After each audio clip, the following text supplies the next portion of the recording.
आज आपण अगदी मस्त अशा मऊ लुसलुशीत हळदीच्या पानातल्या पातोळ्या बनवतोय. तर त्यासाठी एका पॅनमध्ये 1 चमचा साजूक तूप घालून त्यामध्ये 2 वाट्या ओलं खोबरं 3 ते 4 मिनिटं आपल्याला परतून घ्यायचं आहे. 1 वाटी गूळ घातलेला आहे. गूळ खोबरं छान असं मिक्स झाल्यानंतर त्यामध्ये पाव टीस्पून इतकी वेलची पूड घालायची आणि एकदा परतून झाल्यानंतर आपलं सारण तयार झालं. आता आपण पिठासाठी इथे पहा एका कढईमध्ये 1 कप इतकं मी पाणी घेतलेलं आहे.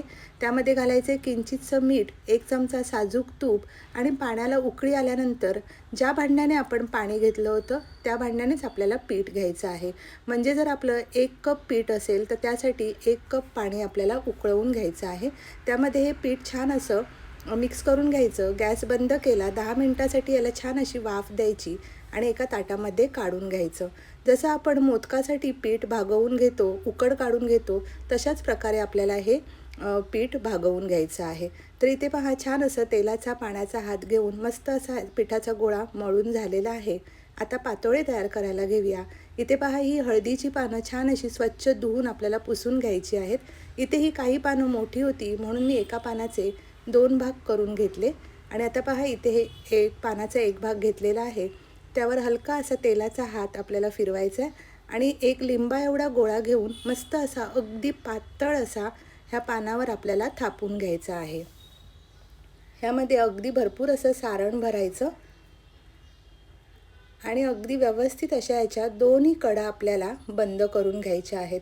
पानासकटच आपल्याला ह्याच्या कडा व्यवस्थित अशा बंद करून घ्यायच्या आहेत. इथे छान अशी आपली ही पातोळी तयार झालेली आहे.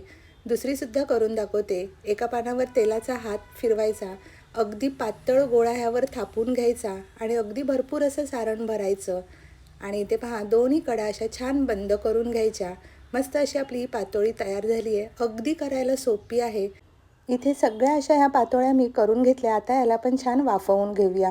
त्यासाठी इथे मी ह्या मोदक पात्रामध्ये सगळ्या पातोळ्या ठेवून घेतल्या. जर मोदक पात्र नसेल तर चाळणीमध्ये वाफवून घेतल्या तरीसुद्धा चालू शकेल. 15 मिनिटासाठी आपण याच्यावर झाकण ठेवायचं आणि मीडियम गॅसवर आपल्याला ह्या वाफवून घ्यायच्या आहेत. मस्त अशा आपल्या ह्या गरमागरम मऊ लुसलुशीत हळदीच्या पानातल्या पातोळ्या तयार झालेल्या आहेत. यावरचं पान काढायचं आणि त्यावर साजूक तुपाची धार सोडायची. अगदी अप्रतिम अशा ह्या पातोळ्या आपल्या तयार झालेल्या आहेत. येत्या नागपंचमीला तुम्हीसुद्धा अगदी नक्की करा आणि आपली ही रेसिपी आवडली असेल तर आपल्या व्हिडिओला लाईक नक्की करा. पुन्हा भेटूया अशाच एका छान रेसिपीसह. तोपर्यंत धन्यवाद.